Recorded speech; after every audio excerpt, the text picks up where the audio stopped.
I ended my lecture on realism with this Daumier lithograph. Now, as we move into photography, I want to take up the question that Daumier raised and in some ways mocked in this caricature. Was photography truly an art? Did it threaten to replace traditional art? Before we explore a couple of different answers to that question, let me ask you, do you think photography is an art? And if so, is it as difficult and important or high in art as painting or sculpture? Since the Italian Renaissance, painters had struggled to create an illusion of three-dimensional space on a two-dimensional plane. They employed perspective, chiaroscuro, subtle modulations of color, and by the High Baroque, they pretty much had it down. And then along came photography, which could accomplish many of the same feats using light chemicals and one of the Industrial Revolution's infernal machines. Nature could be reproduced close to perfectly. So, did this bring art closer to nature and therefore create a truer art? When I found the quotation you just saw, I got curious and I looked up his work. Delaroche was a very successful French Academy painter who specialized, of course, in large-scale history painting. So here's an example. Note how carefully he's tried to capture the cloth realistically, but not really any more realistically, I would argue, than Jan van Eyck accomplished in the 1400s, and van Eyck, to my mind, accomplished it a lot more artistically. Here we hear from our friend, the Romantic painter Delacroix. In this quote, at least, he claimed to find photography false for a rather odd reason. A photograph puts in everything without making choices, and the choices are, to his mind, what art is all about. By the way, a realist painter such as Courbet would probably embrace this aspect of photography. Remember that in the Stonebreakers, Courbet avoided creating a focal point. Every detail mattered, and no details seemed to matter more than the others. Delacroix, as you see, disagreed. And yet, Delacroix was actually one of the first painters to embrace photography as an art and even more as an artist's tool. So here's another quote that I didn't try to fit up on a slide. Quote, "As far as I am concerned, I can only say how much I regret such an admirable discovery should have come so late. The possibility of studying such images would have had an influence on me I can only guess at from the usefulness which they have now, even in the little time left for me for more intensive study. It is the tangible proof of nature's own design, which we otherwise see only very feebly." I think this is a later quote and shows some change in his attitude toward photography. Delacroix, in fact, formed a collaborative partnership with the photographer Eugène Duroux. Delacroix posed the models, Duroux photographed the models, and Delacroix in turn sketched the models. So here's one example. What do you think? Are these both art? Why or why not? And by the way, the sketches were really the basis for paintings that Delacroix was making. So here's another Delacroix stage photograph. Note the dramatic lighting and the carefully draped cloth. Who is Delacroix channeling here? Hard to miss the similarity to our Odalisque. The painting on the left is also by Ingres, by the way. The guy was really into backs. And here is a famous photo of Delacroix by our buddy Nadar next to a Delacroix self-portrait. So what do you think? Which offers more insight into the painter? Actually, I think both works seem to give a window into Delacroix's soul, but in different ways. I would, however, note that initially, photography probably posed the greatest threat to portrait painters. Portrait painting didn't disappear, but it became less photographic and more explicitly painterly. So here's a portrait by one of my favorite American artists, alas, fallen off the list. The detail on the right shows Sargent's debt to Velázquez and his rejection of a photographic style in favor of, remember the term painterly? A painting style that emphasized the act of painting with thick, obvious brushstrokes.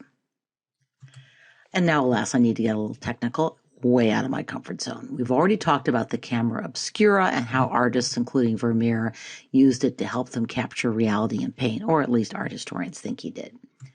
Around the year 1800, Thomas Wedgwood made the first known attempt to capture the image in a camera obscura by means of a light-sensitive substance. He used paper or white leather treated with silver nitrate. The images produced with this device were very faint, and they didn't last. It was Louis Daguerre, whom we see on the right, who overcame some of the problems and figured out a technique for fixing an image onto a silver surface plate. It was a very complicated and time-consuming process, as this video clip from the Getty Museum will demonstrate. I don't think you need to know all these technical details, and in fact, I've suggested to Ms. Jacobs that she stop after the first 3 minutes, so you're welcome to watch the rest of it on Moodle. But I want you to have a sense of this process's complexity. You probably do need to know that the process required very long exposure times and that it produced only one non-reproducible image. So it's easy to see from this still life, which is one of our required works, why artists such as Delaroche and Delacroix proclaimed the products of this new technology as art. As you said, Delacroix came around to that point of view. Many art photographers still like to work in black and white because of the extraordinary play of light and shadow and the three-dimensional illusionistic modeling that black and white photos create, arguably better than color photos. But what was the other huge advantage of a still life? Well, these objects didn't have to stand still through the long exposure times. They were blessedly inanimate, unlike people whose portraits were being painted.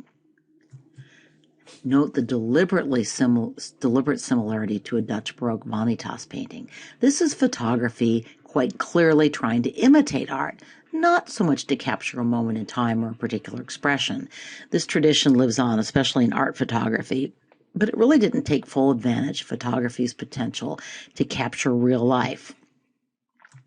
But on with our technology story. After reading early reports of Daguerre's invention, William Henry Fox Talbot succeeded in creating stabilized photographic negatives on paper in 1835. And why was that so important? Well, with negatives, you could produce multiple copies. Nadar used the wet collodion process, which means he had to develop his photos up in the balloon because the pictures had to be developed within 10 minutes. No wonder his hat blew off. According to Wikipedia, such a good source, Nadar experienced problems caused by the chemical action on the plates of gas escaping from the balloon, and he eventually overcame these by putting a gas-proof cotton cover over the balloon basket. Low-tech solution. So here's Nadar's self-portrait, also made using the wet collodion process. And here are a few more of his portraits, including a second and I think much more impish self-portrait there in the middle. Our old friend Courbet looks pretty sad about the state of the world, appropriately for a realist photographer who drew the poor working classes. And look at the way the camera captures the folds and the sheen and even the texture of Sarah Bernhardt's dress. I think that's a wonderful photograph. Journalists, no surprise, leapt at photography's ability to capture breaking news. The war in Crimea was the first to be recorded photographically, and suddenly a faraway war's bloody battlefields moved into people's homes. This famous photo, it's an American photo, shows an early operation being performed under ether. Note the blurred figures that betrays the motion during exposure. And also note the vantage point, which is from a gallery above. This aerial view flattens the spatial perspective in a way that intrigued impressionists, so stay tuned. While some photographs were taken in Crimea, as I mentioned, the American Civil War was the first war that was quite thoroughly documented on film. This photo by Timothy O'Sullivan is the most reproduced photograph of the Civil War. He, by the way, used to be a College Board favorite, has fallen off the list. But this one hasn't. I love the story behind this photo. Leland Stanford, railroad magnate and the former governor of California, argued that at some point in a gallop, all four of a horse's feet really did leave the ground. Urban legend has it he wagered $25,000 on the proposition, which was serious money in 1878. Alas, most historians think this was just an embellishment. Anyway, Stanford enlisted the help of a scientist and photographer, Eadweard Muybridge. Muybridge set up 12 cameras attached to wires which tripped when the horse crossed them. And here's the result, which proves Stanford's point and helped usher in what 20th century art form? cinema. So here's another set of Muybridge photos on the same theme of bodies in motion. While Muybridge had the greatest impact on cinema, painters also tried to capture some of these scenes of repeated movement. None of the following works is still on the list, and they're all from a later period, but I wanted you to see them in the context of Muybridge's work. This one's quite famous, if a little silly. Balla was a futurist. I'll have a little bit more to say about this Italian movement in a future unit. Severini was another futurist. Armored Train is a genuinely creepy, I also think brilliant painting. Severini deeply admired war and war machines. For now, I just want you to note his efforts to capture movement over space and time, and you see two of his paintings here. The futurists love Muybridge's work.